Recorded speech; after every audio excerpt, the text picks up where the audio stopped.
વડોદરાની વાત કરીએ તો વડોદરામાં નવનિયુક્ત જિલ્લા કલેક્ટર BS શાહ ચાર્જ સંભાળ્યો છે। જિલ્લા કલેક્ટરની મુખ્યમંત્રી કાર્યાલયમાં ખાસ ફરજ પરના અધિકારી તરીકે બદલી થઈ હતી, ત્યારે હરણી બોટ દુર્ઘટનાની તપાસનો રિપોર્ટ સોંપ્યા બાદ જિલ્લા કલેક્ટર અતુલ ગોરેએ ચાર્જ છોડ્યો હતો। આ પહેલા BS શાહે જામનગર જિલ્લા કલેક્ટર પદે ફરજ બજાવી હતી। અધિક નિવાસી કલેક્ટર BS પ્રજાપતિ સહિત અધિકારીઓ અને વર્ગ 3 મહેસૂલી કર્મચારી મહામંડળ દ્વારા જિલ્લા કલેક્ટરને બુકે આપીને સ્વાગત કરવામાં આવ્યું હતું।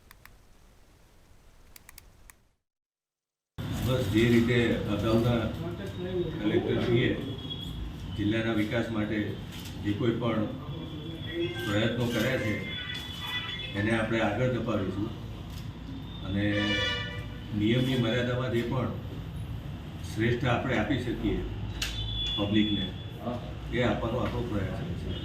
ખાસ કરીને સેવાકીય બાબતો અને ઇન્ફ્રાસ્ટ્રક્ચર રિલેટેડ જે રેવન્યુ એડમિનિસ્ટ્રેશને જે સપોર્ટ કરવાનું છે